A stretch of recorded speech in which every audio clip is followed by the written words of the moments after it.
Bonjour à tous, nous allons modéliser une pince à étau à visser sous Fusion 360. Pensez à vous abonner à la chaîne et à liker la vidéo. Merci. Donc pour faire notre pièce aujourd'hui, ce qu'on va faire, c'est qu'on va créer une nouvelle esquisse. Et je vais choisir ce plan. Donc je ne vais pas m'embêter, je vais faire un rectangle de 50 sur 50.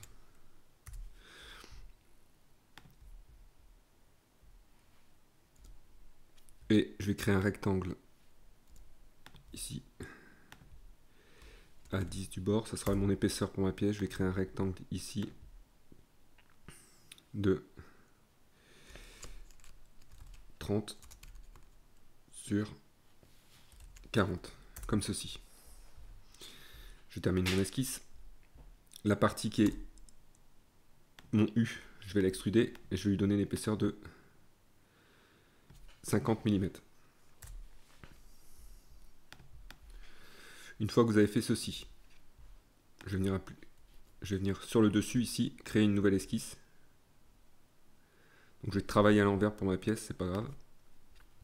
Et là je vais faire un rectangle de 50 sur 40. Donc je le passe en ligne de construction parce que c'est vraiment ce qui m'intéresse, c'est avoir mon centre pour ma partie qui va me permettre de visser. Donc là maintenant je trace une ligne, je me mets en construction ici, comme ceci. Ma ligne est en pointillé, ce qui me montre bien qu'elle est en ligne de construction. Je vais tracer un cercle. Cette fois, j'enlève le mode ligne de construction et je vais me déplacer ici sur ma droite. Dès que j'ai un petit triangle bleu, ça veut dire que je suis au centre. Donc, ici, je suis au centre. Je termine mon esquisse. Je vais zoomer un petit peu.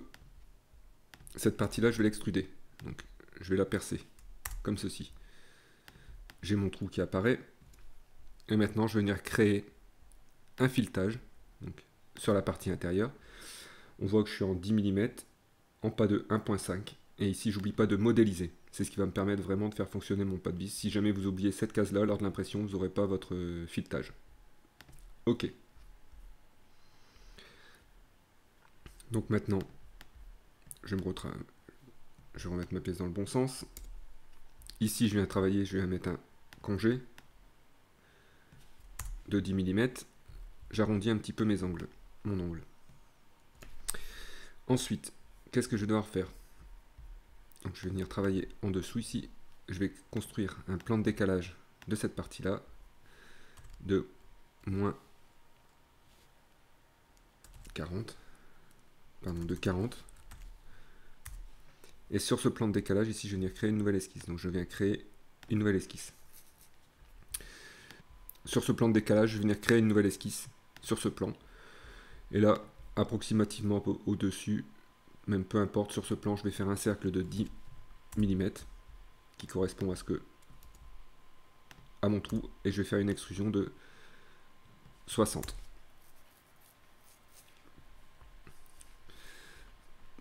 Vous verrez en fonction de l'espace, moi j'aurais pu faire, on peut même réduire, on peut même faire, on va faire 50. Donc j'étais à 60, donc on va faire moins 10, comme ceci. Je vais créer mon filetage sur cette partie-là. Je suis bien en M10 1.5 et ici j'oublie pas de faire modéliser comme tout à l'heure. Ok. Sur la partie du sommet ici, je vais venir faire une espèce de petite tête qui je vais donner un diamètre de 20 mm. Je vais extruder, donc la touche E comme extrusion. Je sélectionne les deux parties et je vais donner une épaisseur de 10 mm. 15 mm, comme ceci. Sur ma partie ici et sur ma partie ici, je vais venir appliquer un congé de 2 mm, comme ceci. Voilà. Ensuite, donc on voit que ma pièce est bientôt terminée. Je vais construire un plan de décalage de ce plan ici. Et ma pièce faisant 50, je vais décaler de 25. La touche M.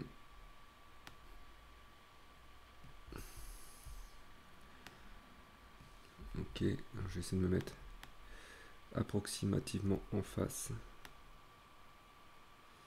Ok.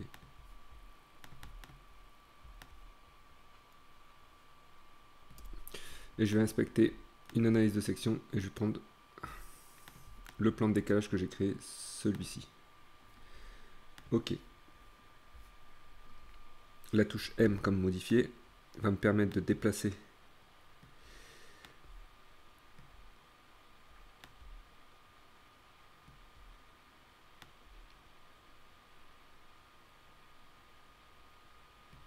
OK.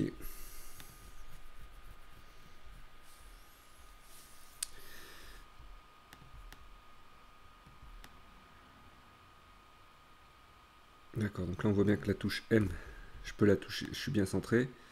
Il faut juste que je descende ma pièce pour être approximativement ici. Donc normalement, ma touche M, encore pour rentrer, je voudrais rentrer ma pièce comme ceci. Donc là on va pouvoir procéder à une analyse de section. Donc là,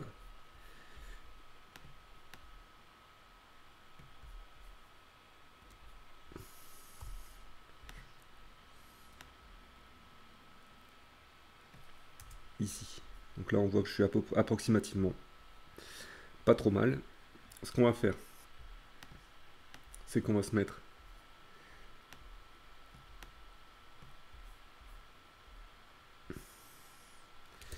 ici, on va créer un appui tiré, on va sélectionner, si on y arrive,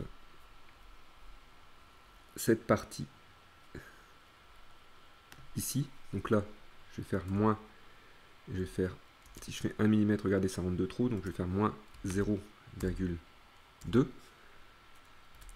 moins 0,1, ça rentre un petit peu, OK. Et ici, je vais venir appliquer un congé. Donc je mets un congé ici et ici de 0,1. Comme ceci. On revient voir mon ordinateur travaille. On revient voir ici le jeu qui s'est créé. Si vous avez un petit doute,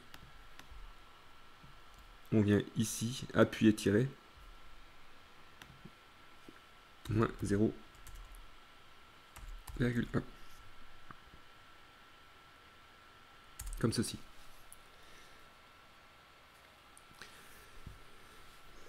Donc ça s'applique sur toute ma...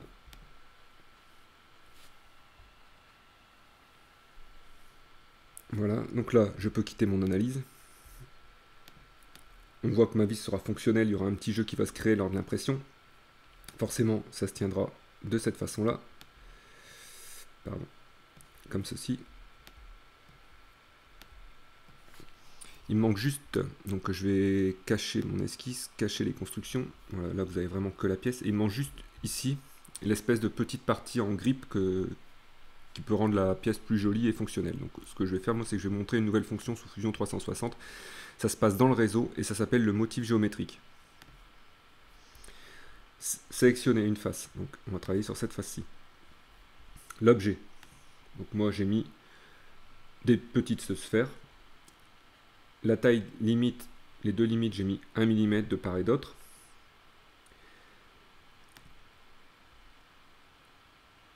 J'ai mis incrémenté et là je vais mettre 1 mm entre chaque, que ce soit en haut et en bas.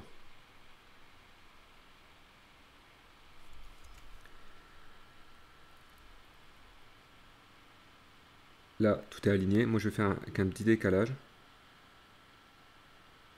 L'ordinateur travaille. Et ici je fais bien le... Alors si je fais joindre, ça va me faire des petites boules qui vont ressortir. Moi je vais les couper. OK.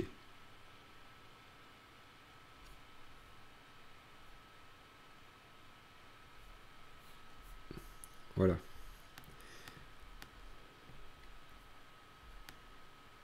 Comme ceci. Donc la pièce est modélisée. Si toutefois vous n'avez jamais vu comment on modifie l'apparence, je vais vous montrer ça tout de suite. La touche A comme apparence, c'est tout bête. Ici, je vais juste chercher de la peinture, peinture métallisée. Voilà, je fais glisser. Donc ça sera bleu pour ma partie ici et ma partie vis sera en jaune. Donc une fois que vous avez modifié l'apparence, vous voulez exporter votre fichier STL. Ici, vous avez votre corps 1, votre corps 2 pardon, qui reste affiché, votre corps 2. Vous ne pourrez pas imprimer la pièce telle qu'elle, sinon vous serez embêté. Donc moi ce que je vous conseille, c'est de dissocier les deux lors de la création de votre fichier STL. Donc c'est fichier enregistré. Je nomme ça support. Je cache un corps. Fichier enregistré sous. Donc là, je vais nommer vis. Enregistré. Une fois que vous l'avez enregistré, fichier exporté. Et ici, vous aurez le fichier STL. Vous pourrez l'exporter. Je l'exporte. Ça travaille. Maintenant, hop, je ferme. Je cache. J'ai caché ma vis pour faire apparaître mon espèce de U. Fichier exporté. Donc là, on va le nommer support. Et j'exporte. Ici, quand vous viendrez ici, vous avez votre support et votre vis qui va s'exporter en fichier STL à imprimer indépendamment l'un de l'autre, ou alors les deux en même temps, mais voilà. Ma vis est ici, comme vous pouvez le voir.